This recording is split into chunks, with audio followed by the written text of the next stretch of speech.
Balkan vilayetinin polisiýasy raýatlaryň ahlak meselesine gözegçiligi güýçlendirip, nikasyz jynsy gatnaşykda bolýanlara we ten söwdasyny edýänlere garşy reýtleri geçirdi. Adatlyk radiosynyň Balkanyň polisiýa edarasyndan çeşmesi munyň täze içeri işler ministriniň mukaddes orada aýynda raýatlaryň ahlak terbiýesine we spirtli içkileri içmegine gözegçiligi güýçlendirmek baradaky tawşyrygy bilen baglanyşyklydygyny aýdýar. Geçen dinç günleri Türkmenbaş şäher polisiýasynyň işgärleri orada aý münasibetli 3 mihmanhanada we ten sewdasynyň amala asyrylýany üçin ozaldan bäri hasapda duran ýerlerde reýt geçirdiler.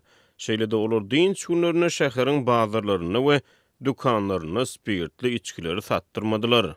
Diýip ýagdaýdan habarly çeşmämiz 13 aprelde gürrüň berdi. Adatlykda gürrüň edilýän mehmanhanalaryň we ten söwdasynyň amala aşyrylýandy aýdylýan ýerleriň atlary we adresleri barada anyk maglumat bolsa-da, howpsuzlyk aladalar sebäpli olary köpçülige mälim etmekden saklanýar. Şenme we dinç günleri mehmanhanalara gelen we olardan çykýan erkekleriň hemde zenanlaryň resmi namalary barlanyp, olardan nikadan geçendikleri hakyndaky şahadatnamalar hem talap edildi diýip çeşmämiz aýtdy. Onuň sözlerine görä nikahsy tasdiklanmadyk jüwitler, ýagny erkekler we zenanlar sud medisina barlygyndan geçirildi. Olardan kan we beýleki zerur bolan nusxalar alındy. Bu barlyklaryň netijesine bir kanun ýagny nikahsyz jynsy gatnaşykda bolan jüwitlere ýa-da erkeklere we zenanlara 10.000 manatdan başlanýan jerimeler töretdirilip administrativ temmi berildi.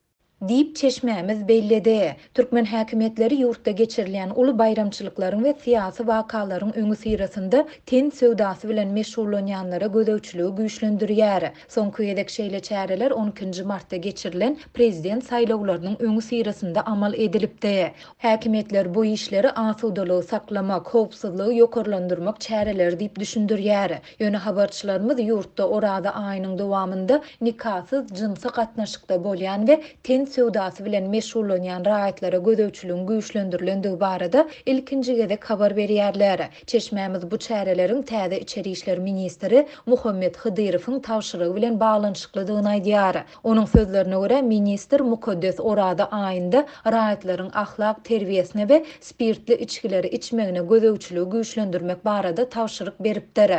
Bu baradaky tawşyryk vilayatyň ähli şäherleriniň polisiýa başlyklaryna gelip gowuşdy.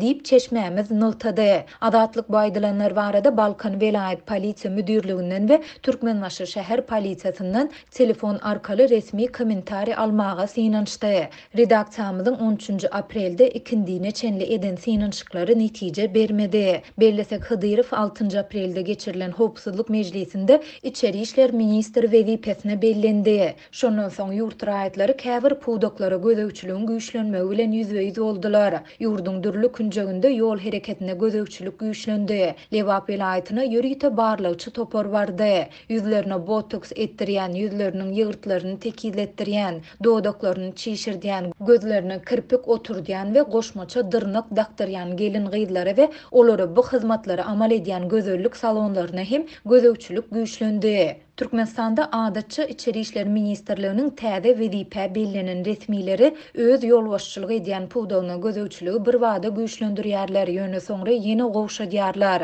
Bu aralykda Balkandan habarçymyz Türkmenbaşynyň polisiýasynyň şäherdäki içerki migrantlary goşadyrnak içinde gowmak işlerini hem güýçlendirendigini habar berýär. Şol bir wagtda ol öýsüz köçede ýatýan 50 töwereg adamyň medisina barlygyndan geçirilendigini we olara umumy ýaşaýyş jaýyndan yer vermegiň wada berilendigini hem aýtdy.